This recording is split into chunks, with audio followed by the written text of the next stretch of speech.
ఓం శ్రీ మాత్రే నమః. అందరికీ నమస్కారం. వెల్కమ్ టు ఏఆర్కే డాట్ జోష్తా వ్లాగ్స్.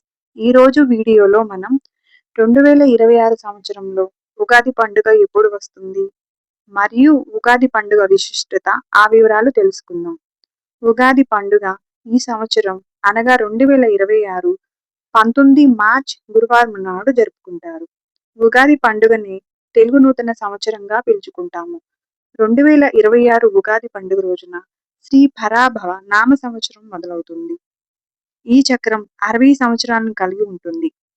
ప్రతి సంవత్సరం వ్యక్తిగతంగా పేరు పెట్టబడింది. చైత్ర శుక్ల పాడ్యమి తిథి మార్చి 19 ఉదయం 6:53 మొదలై మార్చి 20 శుక్రవారం తెల్లవారుజామున 4:52 ముగుస్తుంది. ఉగాది రోజున ఉదయాన్నే తలస్నానం చేసి, కొత్త బట్టలు ధరించి, పచ్చడి రుచి చూసి, పంచాంగ శ్రవణం వినడం మన సాంప్రదాయం. ఉగాది అనగా యుగానికి ఆది అని అర్థం. ఇది తెలుగువారి నూతన సంవత్సరాది పండుగ. హిందూ గ్రంథాల ప్రకారం ఉగాది పండుగ సంస్కృత పదాలైన యుగ మరియు ఆది నుండి వచ్చింది. చైత్ర శుద్ధ పాడ్యమి నాడు బ్రహ్మదేవుడు సృష్టిని ప్రారంభించడం, వసంత ఋతువు ప్రారంభంతో ప్రకృతి చిగురిస్తుందని ప్రజల నమ్మకం. షడ్రుచులు అనగా 6 రుచుల సమ్మేళనం. ఉగాది యొక్క విశిష్టత ఉగాది పచ్చడి. ఈ ఉగాది పచ్చడి 6 రుచుల కలయిక. ఈ షడ్రుచులు జీవితంలోని కష్ట సుఖాలను సూచిస్తుంది.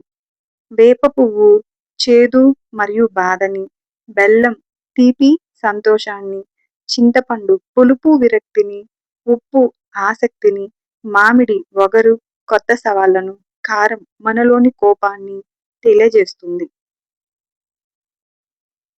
ఉగాది పచ్చడి మన జీవితంలో కష్ట సుఖాలను, ఆనందాన్ని మరియు బాధని సమానంగా స్వీకరించాలని తెలియజేస్తుంది. అంటే దీని అర్థం మన జీవితంలో ఎలాంటి సమస్య ఎదురైనా దానిని మనం ధైర్యంగా ఎదుర్కొని నిలబడాలి. ఉగాది పండుగను తెలుగు రాష్ట్రాలు అయిన ఆంధ్రప్రదేశ్ మరియు తెలంగాణ ఇంకా కర్ణాటకలో ఘనంగా జరుపుకుంటారు. మనకు మొత్తం తెలుగు నెలలు 12. ఆ వివరాలు మరో వీడియోలో తెలియజేస్తాను. ఈ వీడియో మీకు నచ్చితే లైక్ చేసి కామెంట్ చేయండి. మన ఛానల్ని మొదటిసారిగా చూస్తున్నట్లయితే సబ్స్క్రైబ్ చేసుకోండి. మన అందరికీ ముందుగా ఉగాది శుభాకాంక్షలు. ఓం నమః శివాయ.